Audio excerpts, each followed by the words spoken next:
Schönen guten Tag, Mehmet Yayla mein Name. Willkommen auf dem YouTube-Kanal Professor Innovatex.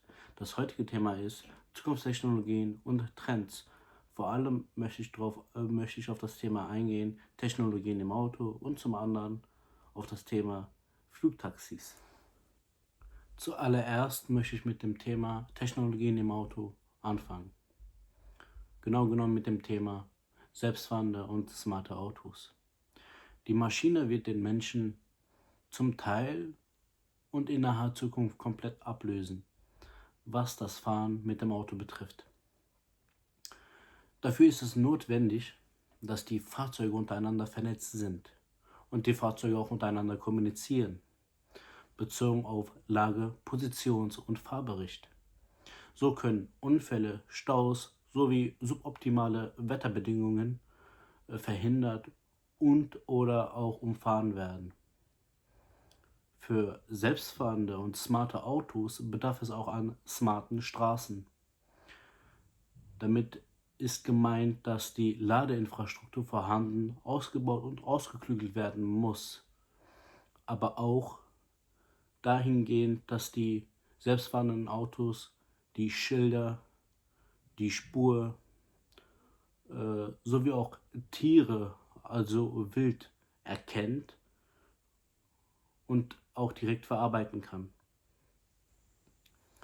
Die Hauptkomponente eines selbstfahrenden und smarten Autos ist meiner Meinung nach die Batterie. Je smarter ein Auto wird, desto mehr benötigt es auch in der Regel mehr Energie.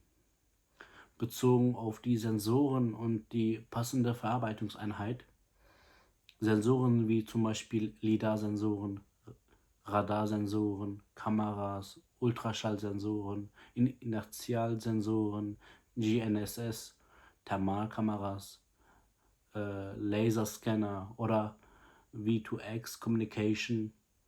Die ganzen Sensoren brauchen eine passende Verarbeitungseinheit und das verbraucht auch wiederum mehr Energie.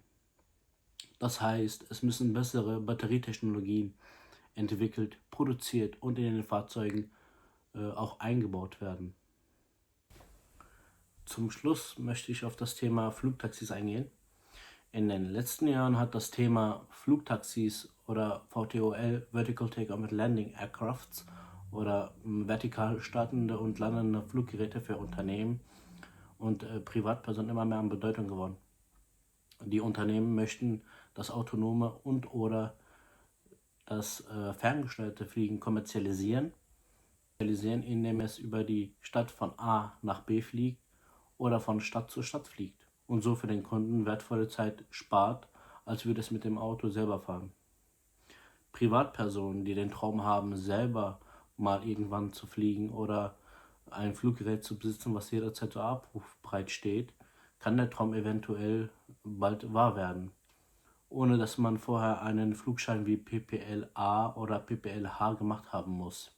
PPL-A steht für Kleinflugzeug, also den Flugschein für Kleinflugzeuge, und PPL-H steht für Flugschein für Helikopter. Ein VTOL oder ein eVTOL, wobei das E für elektrisch angetrieben steht, kann man meiner Meinung nach weder unter Aircraft noch unter Helikopter unterordnen, weil es etwas Eigenes ist. Ich gehe davon aus, dass die Europäische Luft- und Raumfahrtbehörde EASA sowie das Luftfahrtbundesamt neue Regelungen für die kommerzielle Nutzung sowie die private Nutzung von VTOLs verabschiedet und einführt. Im Folgenden möchte ich auf die möglichen Regelungen für Privatpersonen eingehen. Es kann sein, dass man für das VTOL einen gesonderten Führerschein braucht, bezogen auf Privatpersonen, die noch keinen Flugschein haben.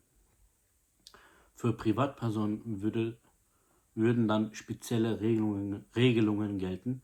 Ich gehe davon aus, dass man am Anfang nur über sein eigenes Grundstück fliegen darf, sodass die Behörden darauf bestehen, dass das VTOL einen aktiven Location Log und eine Flight Altitude Log integriert haben muss. So wird geregelt, dass man nur innerhalb eines bestimmten Gebiets fliegen darf, sowie man nur zu einer bestimmten Höhe fliegen darf. Der gesonderte Führerschein für VTOLs für Privatpersonen berechtigt dem Führen eines VTOLs bis zu einem zulässigen Gesamtmasse von wahrscheinlich 400 bis unter einer Tonne. Das war's für heute. Wenn euch das Video gefallen hat, bitte liken, abonnieren und kommentieren. Mein Name ist Mehmet Yala, ich bin Produkt- und Technologieentwickler sowie Dozent für Entwicklung und Innovation.